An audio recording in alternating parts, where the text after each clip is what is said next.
the day begun? I lived one life. As the day ended, I had begun anew, reborn with a new life, a new mission, reborn with a new vision. What may come, I don't know yet, but I am here alive, living my life to the fullest, with new love in my heart and soul, a gift to have, a gift to give, a new life of love. Reborn.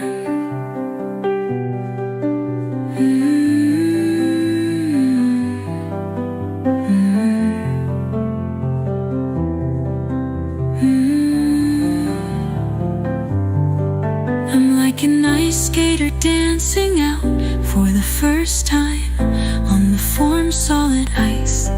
No more fears, no sorrows, because I love the common tomorrows. This life has barely begun, but now I know what I wanna do. I know what I wanna be, reborn.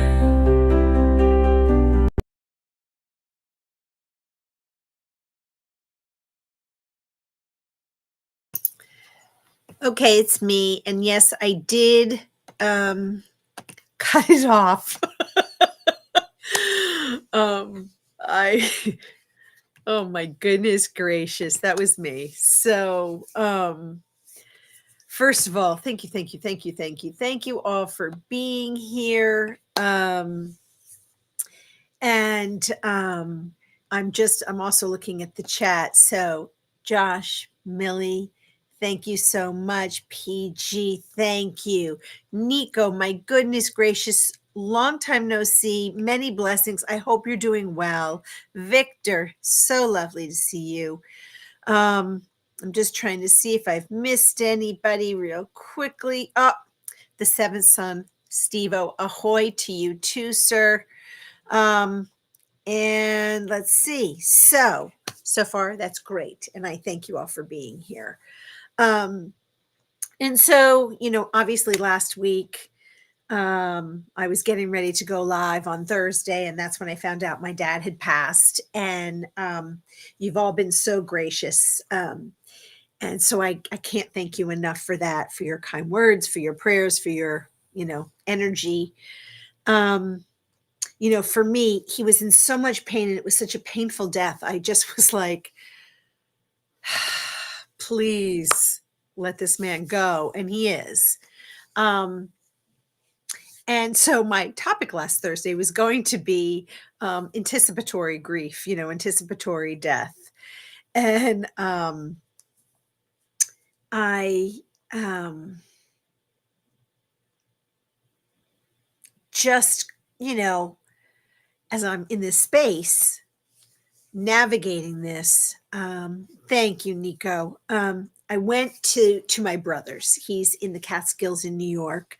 If any of you have seen Deliverance, he is going to his house is like driving down the Deliverance Road. You're going into the woods. It's terrifying. And then he's got this beautiful cabin that he, in the woods are these beautiful stones, and he made a moon, what do you call it? Like a moon gate, completely just out of stones.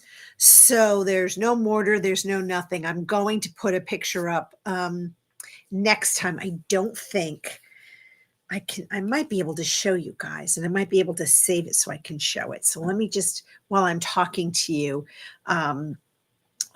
just show you guys. To me, what he's done, and I meant to take pictures when I was there, but we were both so distracted by our own grief. And I do have another brother, of course, and he's in his grief and he has his family. And I'm laughing because my brother took my phone and was taking a whole bunch of pictures of me and the puppies and then his 3 dogs.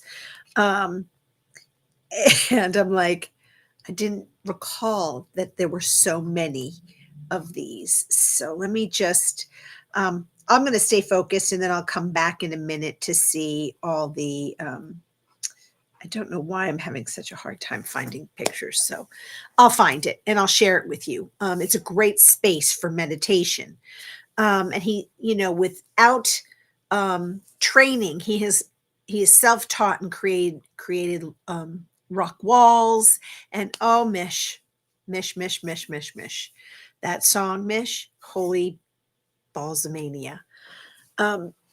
So anyway, we were there and I spent a couple of days with him. Just, we were looking at some photos of my dad and the funeral is this Saturday. So, and it's complicated, right? Because it's a blended family.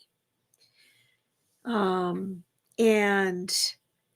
this is the little spoiled girl talking now. So bear with me and I want your input because I don't know if I'm being unreasonable. My stepmother isn't the only one grieving. The children of my father are grieving. And there doesn't seem to be that connection. It's really all about my stepmother. Is that wrong? That I feel slighted and diminished. Now, I've been already diminished in that relationship. And look, love is complicated. Families are complicated, even without, having the Brady Bunch mix. You know what I mean? Now, I do kind of feel out of body about it, and I feel disconnected from the conversation a little bit. What would I say if one of you guys were saying this to me? And I would obviously say, have some grace, show some love, show some support. And I'm doing that, but I feel there's a bitterness in me because so much of this has been planned without any input by me. And that's okay. It is, because if it were my mom who was alive and they were still married and she would be making the plans. So I just don't know if my expectations are unreasonable. And, I can't compare the grief between when I lost my mom, when I lost my dad. I wasn't my dad's main support system. He had a wife. My mother was, in Yiddish, they call it Beshert. She was my heart. She was my love. She was my best friend. She was not just my mother. She was my companion. And she came in, she lived with me for the last 10 years of her life. And the last several years, I took care of her. That was a different connection and my heart did break differently. My relationship with my dad was complicated. I am also a person, I'm also a work in progress, right? I've talked about this here. I continue to talk about it. I continue to read. I can continue to study and listen to each of you on your channels as we talk about and navigate the world and becoming better humans and evolving and tapping into our energies. And yes, we are all connected. We talk about this. And then there's the little girl, pick me. And that just sucks when you don't feel like you've ever been someone special something. And look, I'm a grown up now. I get it. I'm just grateful she didn't schedule the funeral on my birthday. Which was a real consideration in my mind. I was like, she's going to do this. And And because her son and I share the same day, I think that's the main reason that she wasn't on that day. Um, and that's a little, again, spoiled little girl, stamping feet on the ground. So I think that, I don't know. Let me just see what you guys are saying. So Mish, I was a spoiled little girl as well. I sat in the second row behind people I didn't even know. She buried him in a place where his stone was not. I lost my entire inheritance and felt like I was just yes. So um look, I've said this 1,000 times. I mean, my family does not come from very much. So I really wasn't expecting any inheritance from my parents. Um and when my mom moved in with me, I was like, I did not really take very much money from her. Um she wanted to contribute and she was able to. But I was like, you spend every last dime that you worked for. She was a painter on your art, on anything that you want. You owe us children nothing. My parents raised us, they got us the hell out of the house. Their job done. It is not, and this is my personal opinion. And maybe because we don't come from very much. I think if we were talking millions, this might be a different discussion. But I was like, you don't owe us anything. So my dad and his wife had a plan. And when one died, obviously the other takes over. And at that other person's death, their home would be sold and divided 6 ways. 3 for my dad, 3 for hers. Now, she could turn around tomorrow, sell the house, and it is hers. She earned it. My father earned it. It's theirs. So I don't expect anything. It's always a blessing if someone leaves you something. Oh, yay. And some of the things that for me, from an inheritance perspective, there's a painting that my mom had done and had given to my dad that I would like. My father played guitar. He had several. Not that I'm ever going to play guitar, but it would be kind of cool to have one of his. But I don't have to have it. It can go to my brothers. And I think the same would be true of, I've always been the keeper of the family albums. But I'm in a very small place now. And so to hold some of those things, it's not easy. And that is a topic of discussion. So if I forget, someone bring it back up. I just wanted to see what Millie said. As the person who most recently spent every day with him, the attention can go there without consideration. Yes, and look, I don't begrudge my stepmother from doing what she's doing, and her kids are there. And she's got 2 daughters who my father supported. And, I kind of feel like they didn't see him in the end for the last 6-8 months, but those are her people. I'm not her person. And we have bumped heads from the very beginning. And so, whatever. And she communicates with my younger brother beautifully. Enough said, and yes, Mish, I think,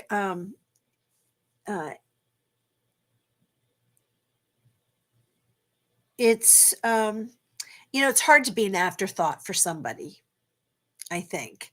And you said, however, I thought I was being respectful for my dad. Now I have much anger. Stand up, but be respectful. And absolutely, I don't, like my stepmother or not, I don't have any bitterness anymore. I mean, my father loved her. He picked her.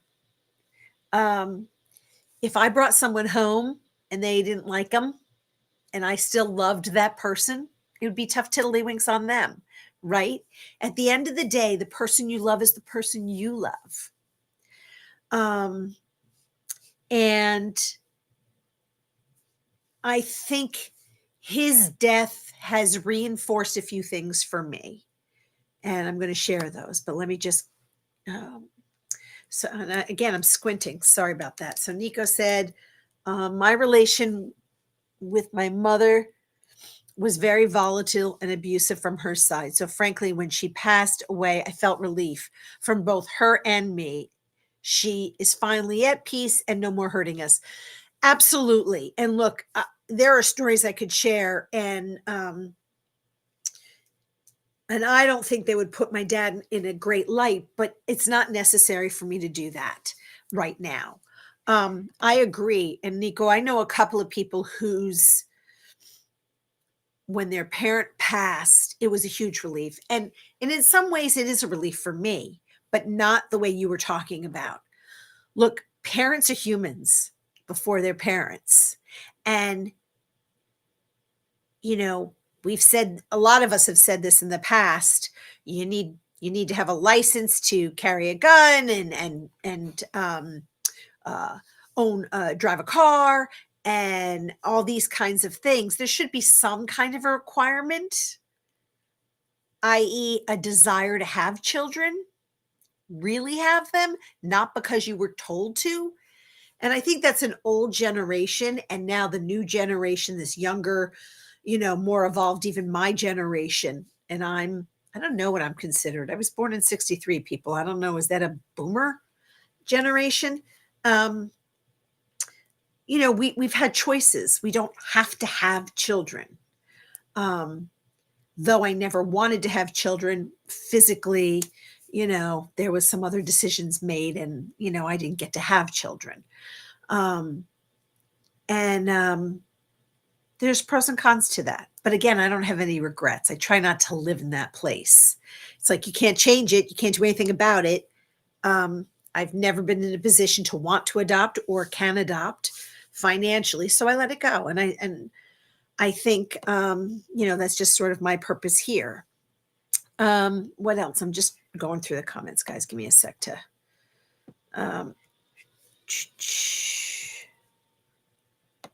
hang on. Oh, sorry, guys. I don't know. My mouse is a little fussy.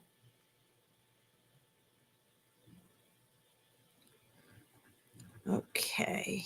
I don't think I missed anybody. Hey, Trista. Which Trista's here. Hello. Yeah, so I get it. You were the only child, and not 18 when you lost your mom. And so the year later, they were married, and instead of welcoming, you were pushed out. And you weren't able to stand up and hold your ground. And I get it. And that's hurtful. It doesn't matter. That wounded child's always with us. It's the rejection. And I think that's part of, again, this is the spoiled little girl popping up. It's, my dad chose a woman, another person, and she was his everything. I was supposed to be his everything, but really, was I? Um, and, um, and we always clashed anyway, but I had a voice that was a little bit different, and he was always open to discussion.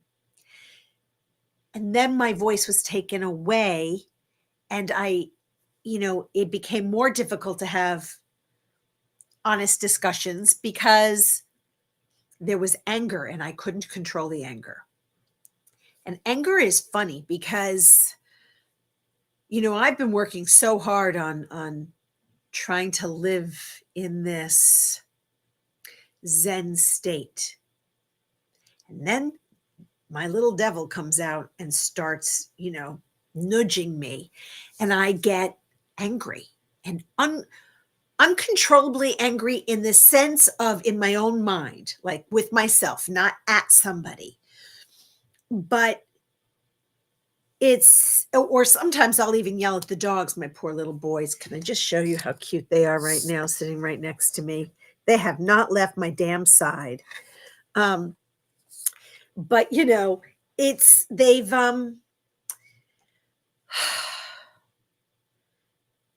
so it's I don't know. It's a conundrum, people, for me, because I want to live in this love and in this light and in this, positive energy. And it doesn't mean you don't get to be angry, and you should speak up when you are being wronged. But this is the little girl. And I thought I had healed the little girl. And now this is sort of like the band-aid ripped off of the wound and it's raw again. And so does that mean I didn't really work on it and I didn't change it? And so again, what would I say to my little girl, to my 15-year-old self, my 18-year-old self, my mid 20s, my mid 30s, when all of this crap was going on? Um, it's tough. It's tough. It's difficult. And I think my journey, and what I would say to any of my Reiki clients, any of my hypnosis clients, um, any of the energy work that I would be doing with people, I'd say the same thing, is to embrace that little child, and hold them and tell them that they're loved and that they're seen. What's most important is we see. I see my value. I see my worth. It's not always joyful if someone doesn't see your worth, right? Um, it can put a bitter taste in your mouth. And I think that, sorry, I'm freezing. It's cold here in New England. For the love of God, I know I'm going to be complaining in a month that it's too hot, but my hands are freezing and I got a sweatshirt on. It's cold here. So I'm just posing this question to you guys, and I would probably tell somebody to journal it. And I think when I take my walks, it's almost like not only with the dogs, but I take my little girl with me. I take my 18-year-old self that I would want to have a conversation with. And I also try to listen to my friends. And one of the things that was important to me is I had said, well, geez, now I'm orphaned. I don't have a mother or a father. And my friend pointed out to me so brilliantly that really I'm not orphaned, right? I mean, I had parents. I wasn't like left on the street as a kid. It's the natural evolution of things, which is absolutely the truth. Where I felt abandoned, not orphaned, was after my mom died. Knowing it now, but not really comprehending it very well at the time, my father couldn't handle his part, his guilt, his everything when my mom died. And so he stepped away from me and then became, I don't know if adversarial is the right word, with me when I was in my grief. And then I had my heart event and couldn't work anymore. So I just became another disappointment. There was more disappointment on top of disappointment. And that was a hard pill for me to swallow until I did self-acceptance work. And I think I shared with you guys, let me just see. I think somebody just said something. So I don't want to not acknowledge people. And maybe stuff's just, oh, hi, Aria. Thank you for being here. And I hope I haven't forgotten anybody. Tiff, thank you for being here. Thank you for sending me hugs and love. Oh, sure. Rub it in, Nico. You had a warm day in Sweden And oh, now the winter comes like a spiteful ex to say one more thing. It's so true. We did have a couple of warm days, but then I'm telling you, holy moly. Um, um, and then the past year has had some very cathartic, has been very cathartic. You've faced some traumas and gone through some therapy and mended relations to your inner child to move forward. I feel stronger and more secure, and I'm so happy for you. That is amazing. Um, and I'm very fortunate that I have a very good therapist, and I have some really good friends. Um, and I have this wonderful community that I'm a part of, that helps to, encourage me, that I am actually, um, valued. And yet I also value myself. I that's a hard thing to say because I grew up with that sort of being told that that was a sin to be prideful, to see yourself in a certain light. And so it's sort of contradictory to how I was raised.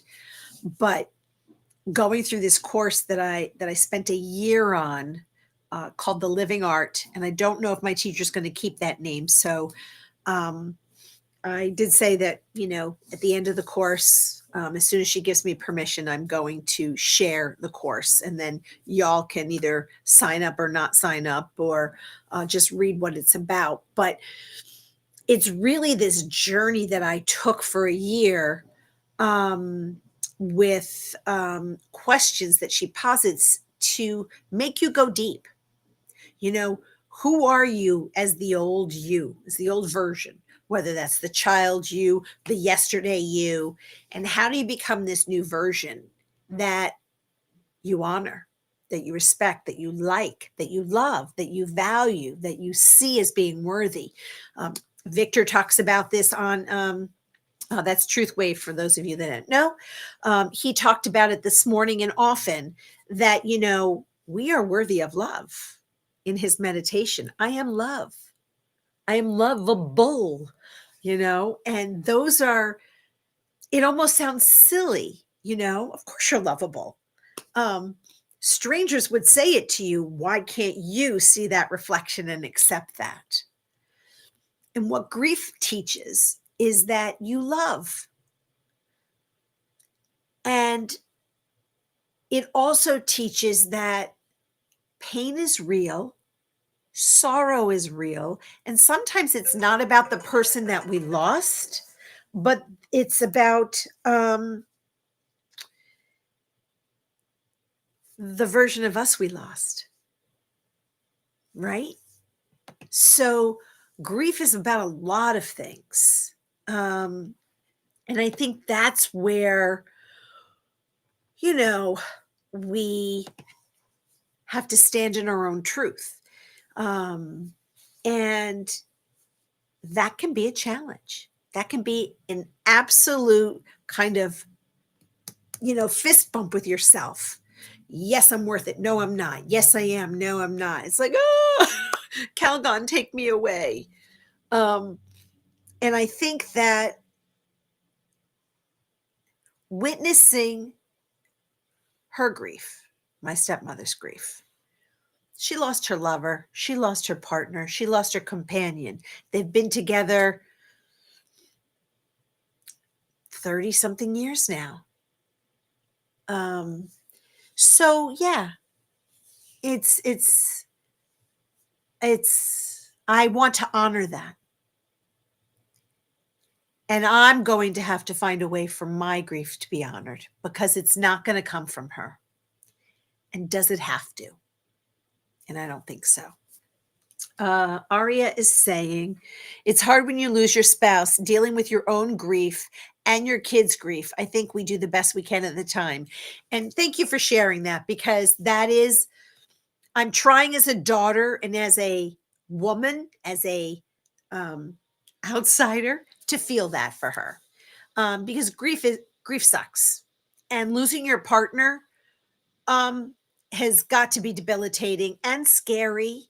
You're used to doing something with someone all the time, and they liked each other for the most part. They got along, and they had a shared community. So, um, all right, Steve-O, turning on the air conditioner for the first time.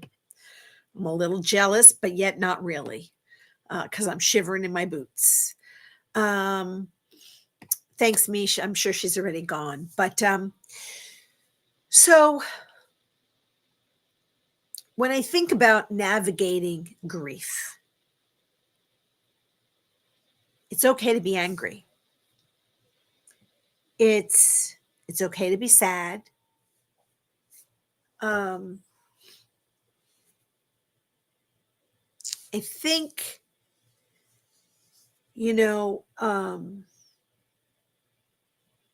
walking through this season as I've been really coming out of this cocoon and becoming this butterfly. Um, Becoming a butterfly is no easy picnic, right? It's that metamorphosis that they're in this cocoon and they got to come out and they're all gooey and slimy, and it's not a joyful experience. I'd like to hope they're not experiencing pain, but we don't know that, right? But it's energy and it's an evolution coming through. Excuse me. And so that's kind of how I've been feeling. I lost my soulmate in October of 2019 and still haven't overcome the loss. I'm so sorry. Yeah, I'm just sorry. It's I lost my mom in 2016, and I don't say I want to, I think it becomes part of us, right? It's, and I also think the grief keeps us connected to the person that we loved. We don't want, if my mom's hovering around, I don't want her to think I forgot her. No chance in hell of that, by the way. And so, Steve-O, I would think that there's no chance in hell that you're going to forget the love of your life. And anybody else in this channel that has lost someone that they loved, odds are it's sometimes the idea of letting go of the sorrow is like, well, then what does that mean about the person I loved? And I have taken multiple grieving classes, and have become a grief educator because I was hurt when people were pushing me to get over it. And as David Kessler, who was my grief educator, taught me, you don't get over it. It becomes sort of part of your core. The level in which you live in that space of tremendous sorrow. Look, if someone dies today, you can't guide them through this process. They have to feel it. Several years later, if they're still in the same exact space that they were at the time that person they loved died, that's when they need to work through so they can move forward, bringing with them the love. And look, I'm never going to forget my dad. There are a lot of good things about my dad. I don't make him a martyr. I started a eulogy, which I will share if anybody's interested. Not today because it's not finished, but it's a beautiful eulogy. And I don't need to harp on all the bad things. I don't need to harp on the neglect or the disappointment that I felt. And some of the expectations, who says my father's supposed to be my hero, or that he's supposed to be my caregiver or my protector? He's my father, but we're adults now. So, I think that's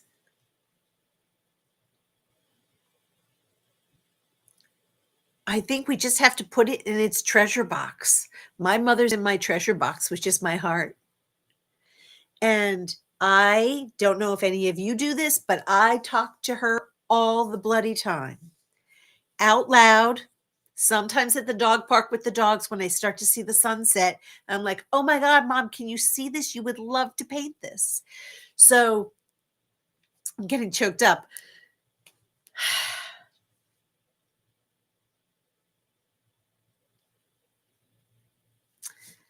Love doesn't end when the person dies. I don't believe in creating a martyr out of that person. Like my mother was not a saint. She's pretty damn close, but she was not a saint. And nor am I as a human. I am so freaking flawed.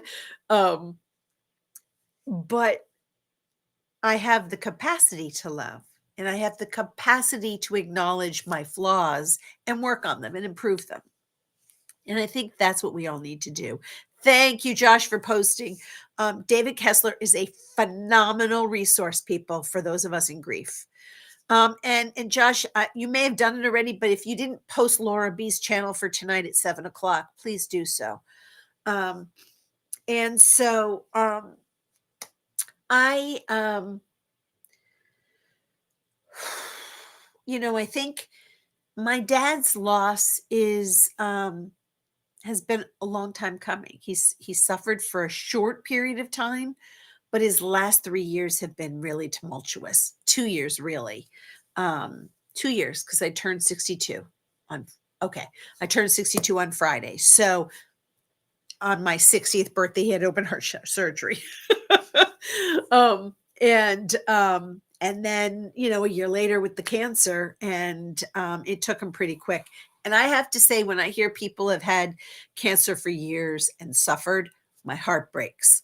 I am happy is a weird word to say, but I am happy my father did not suffer longer than he has.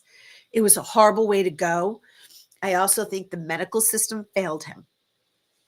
And I have a very dear friend right now who's also in the hospital. Granted, she's 94, but I think the medical system is failing her because the caregivers aren't caring. And that, I think, is one of the cruelties of this modern age of medical care. The people that are going in don't care. They're going in to earn a salary and to have a career. I don't understand why you would want to become a nurse or some kind of a caregiver if you don't give a shit about the people you're caring about. And I know medical facilities are dramatically understaffed and they're still having layoffs. So it's really frustrating. My auntie, who had a terrible cough, and she's 92 going on 93. I said to my cousin, I said, she needs to go to the hospital. He's like, the doctor saw her and said she didn't have pneumonia. Son of a gun, she ended up with pneumonia.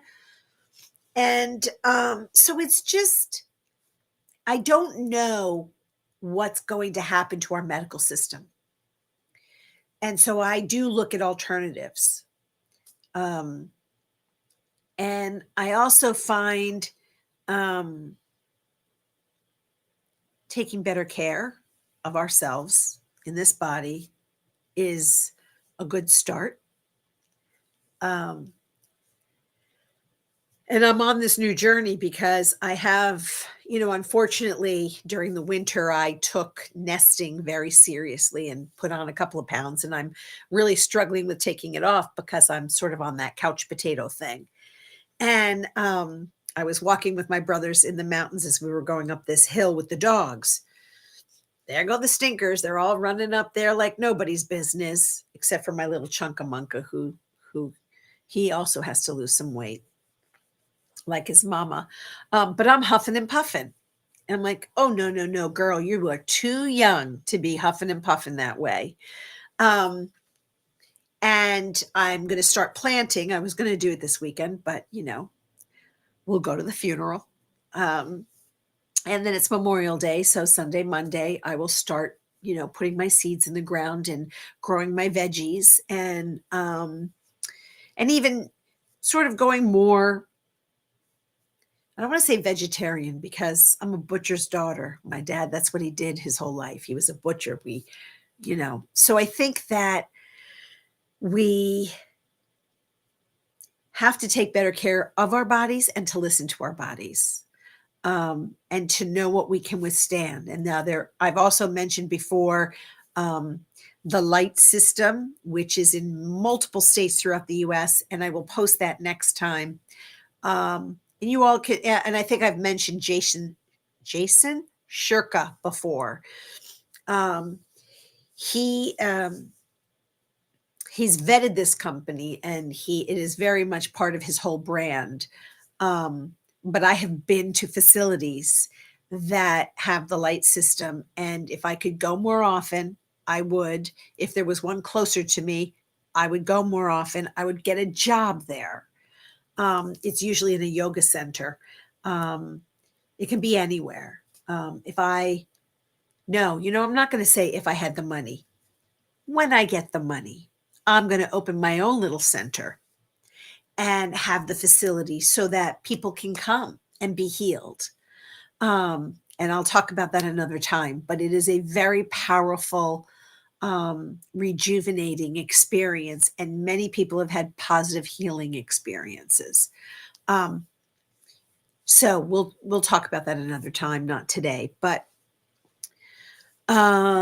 Witchy Trista is saying she found flower essence combo called Grief Relief to be surprisingly effective. It didn't numb the pain, but it helped me. So is it an essential oil? Is it something you eat, Trist? Can you expand on that for me? I believe in crying. I believe in release. I believe, one of the things that I had done when I had some space property was yell. I believe in boxing because I needed to hit something. And hitting a bag, a punching bag, was so cathartic because you're angry for so many reasons. And if you're carrying the weight on your of the world on your shoulders, when you finally crack, are you going to hurt yourself internally, physically? I mean, I'm proof that I had a broken heart syndrome. I had the cardiomyopathy, the Takotsubo cardiomyopathy. I had the spontaneous coronary artery dissection where the artery ripped open and all the blood pooled behind me and killed me. So, emotions and grief and depression and anxiety, if you don't find a healthy release, you're essentially killing yourself.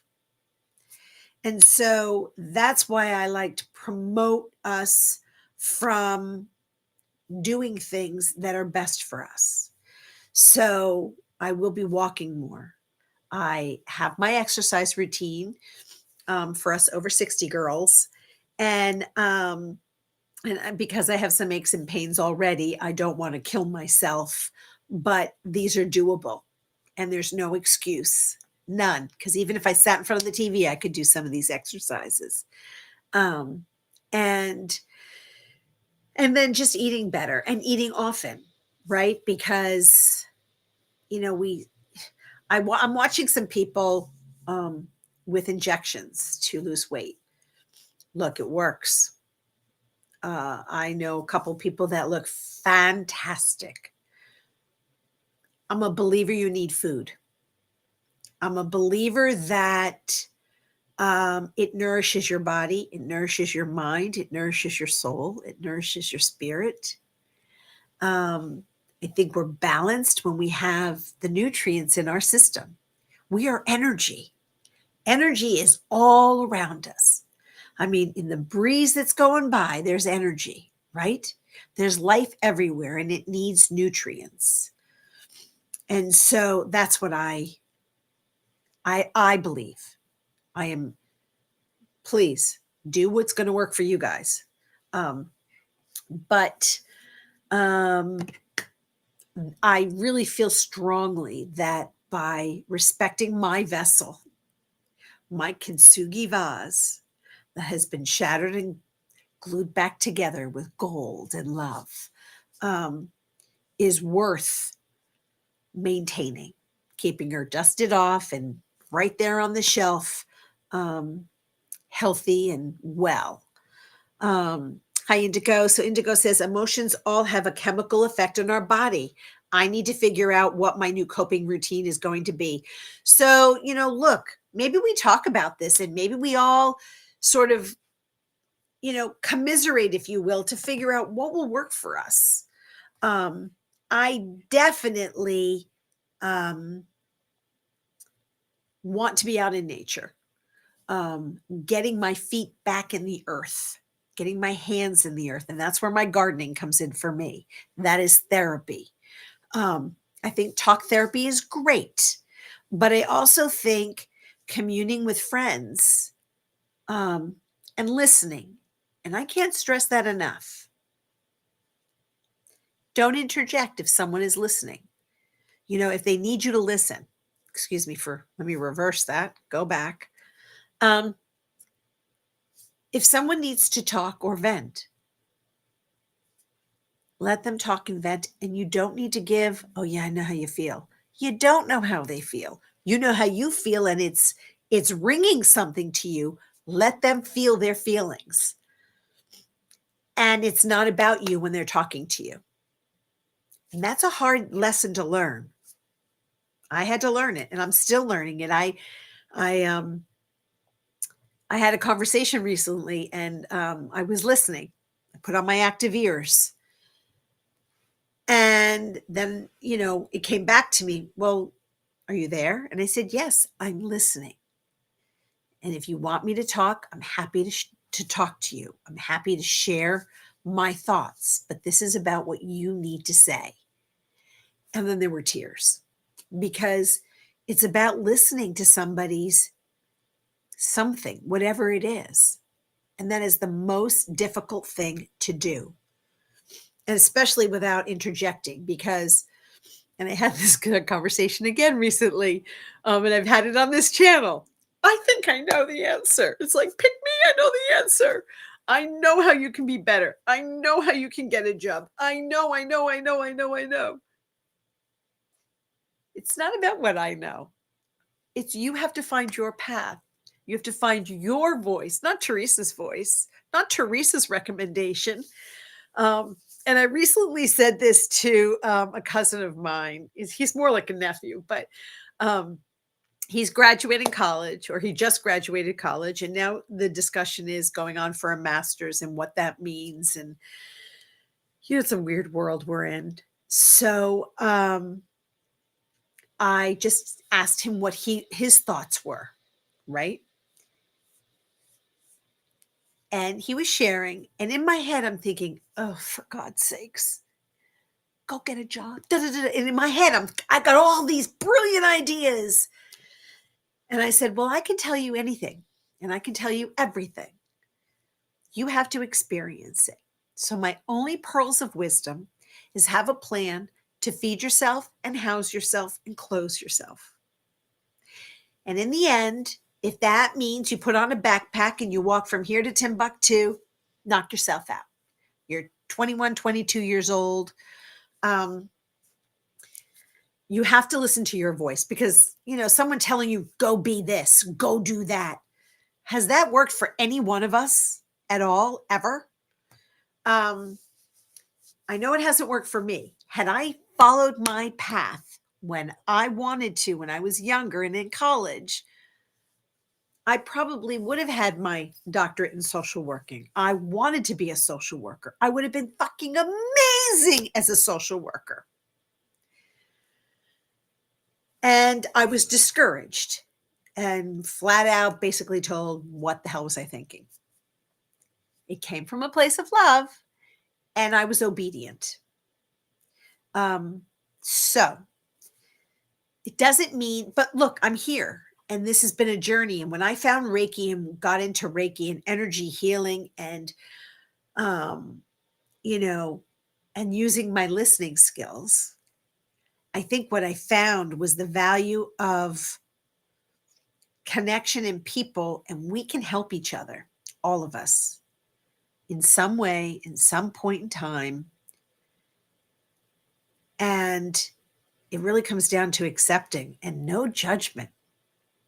We got to and it's easy to judge. It's one of the easiest things I think I've ever experienced, seen, witnessed, participated in my life, right? What the hell is that person wearing? What the hell is that person doing? How are they driving? Do they not know how to drive? We are so good at not looking at the reflection of the actions that we're making. We're doing the same thing. What the hell are we doing wearing that outfit? How are we driving? How are we talking? How are we, whatever it is? We don't look so much at ourselves. We look outward because it's easier. It's easier to judge. Teresa, she must be tripping doing this Reiki thing. What the hell's Reiki? For God's sakes, go get a real job. So I think that, again, listening and allowing people to be who they are. If you don't like them and you don't like who they are, you have the choice not to be with them. Or like TV, turn the channel. So I think that this community has helped me and reinforced me, and going to some of your channels has supported me in that journey, whether I like it or not. And if something doesn't resonate with me, then first I take a minute or two to think about, well, what about that is rubbing me the wrong way? And then I can make a decision, as opposed to, they don't know what they're talking about, and getting snotty and angry. And it's finding why certain things are triggering to us. And I think through this grief process, that's what's been happening to me, is it's been triggering things that I thought I had worked through.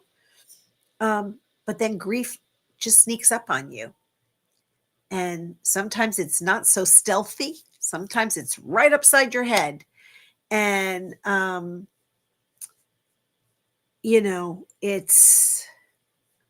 it's Moonstruck with Cher and Nicolas Cage. Snap out of it.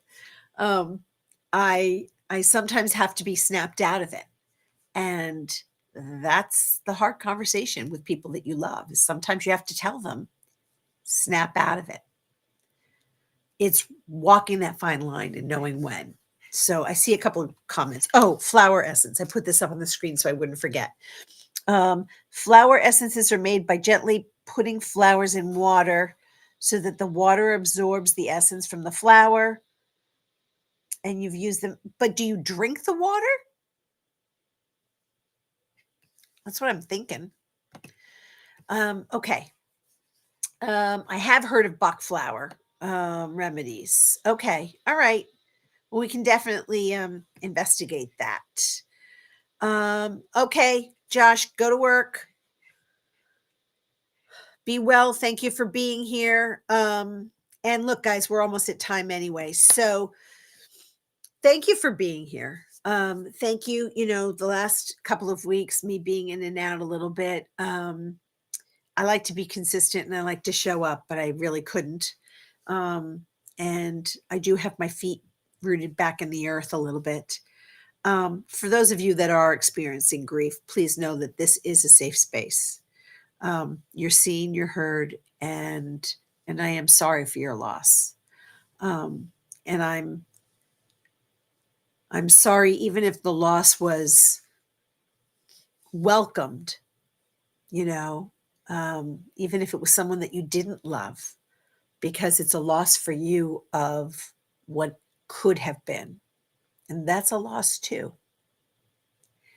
But this is a community here of love and of light. And I truly, from the bottom of my heart. Value each of you for being here, for being part of this with me, for supporting me. Go to bed, Nico. And good luck at school, all right? Sending you lots of love that way. And so as I close this, I want to send you all so much love, light, healing, compassion, forgiveness, joy, sprinkled with laughter. And I am going to sign off with my little tune again. And just know that you mean so much to me. You really do. And I appreciate every single thing and every single one of you. So until Tuesday at 5 p.m. Eastern, may you be blessed with love. All right. And it does not want to start.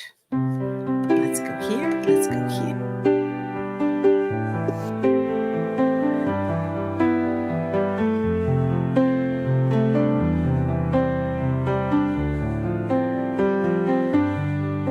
One day, on a cold January day,